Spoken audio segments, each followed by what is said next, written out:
আজকে খুবই ইন্টারেস্টিং একটি বিষয় নিয়ে কথা বলি, সেটা হলো আপনি বা আমি সাইকোলজিতে পড়ছি, কিন্তু কেউ যখন আমার সাথে কথা বলছে তখন সে আসলে আদৌ সেটা সত্যি কথা বলছে নাকি সে বানিয়ে বানিয়ে কোনো গল্প শোনাচ্ছে আমাদেরকে, সেটা কি আমরা বুঝতে পারি বা সেটা আমরা কিভাবে বুঝবো?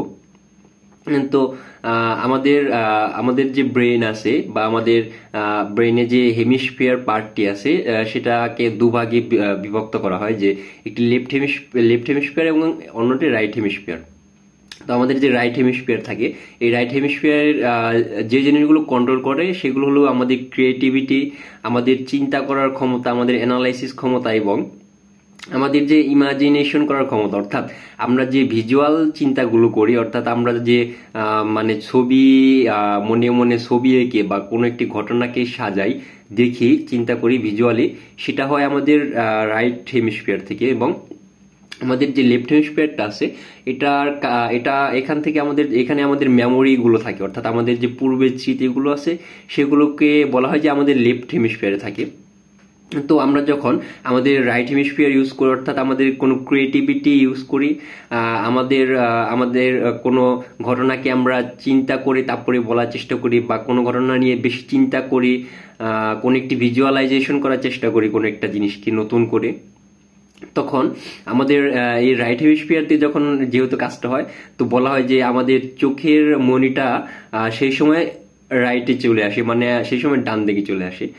মানে হয়তো এইভাবে চিন্তা করি, যখন কোনো কিছু চিন্তা করি বা কোনো নতুন জিনিস তৈরি করি নিজের মনে মনে। আর যখন কোনো কিছু আমাদের মেমোরি থেকে আনি বা আমাদের কোনো স্মৃতি, পুরাতন কোনো স্মৃতি বলি, তখন আমাদের লেফট হেমিস্ফিয়ার কাজ করে। এবং যেহেতু লেফট হেমিস্ফিয়ার কাজ করে, তো বলা হয় যে তখন আমাদের চোখের মনিটা বাম দিকে চলে যায়। হয়তো আমরা এভাবে কথা বলতে পারি, তখন বাম দিকে চোখের মনি নিয়ে তারপরে পুরাতন কোনো স্মৃতি মনে করে তারপরে বলি।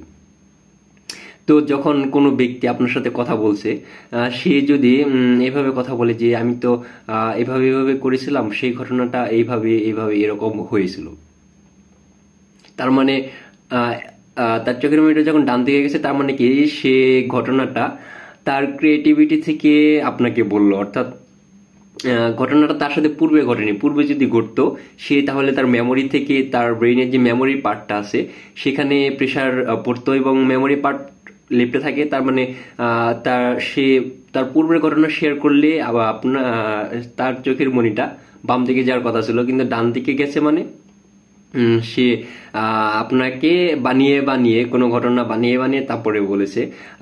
আর চোখে যদি এইভাবে কথা বলে যে হ্যাঁ এরকম হয়েছিল, আমি তো এরকম এরকম করেছিলাম, মানে যে বাম দিকে গেল, তো এই ক্ষেত্রে সে হয়তো তার ব্রেনের লেফট হেমিস্ফিয়ারে চাপ দিয়েছে, মানে সে তার মেমোরি থেকে কথাগুলো বের করে তারপরে আপনাকে বলছে, সে মনে করে বলছে, তার মানে তার সাথে পূর্বে যে ঘটনা ঘটেছিল সেটা বলছে, অবভিয়াসলি সেটা সত্য হবে।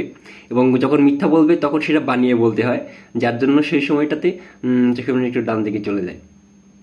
তো এর জন্য বলা হয়ে থাকে সাইকোলজিতে যে কথা বলার সময় ডান দিকে চোখ এভাবে চোখ যায় তাহলে সে মিথ্যে বলছে, এবং যদি বাম দিকে যায় এভাবে তাহলে সে সত্য বলছে।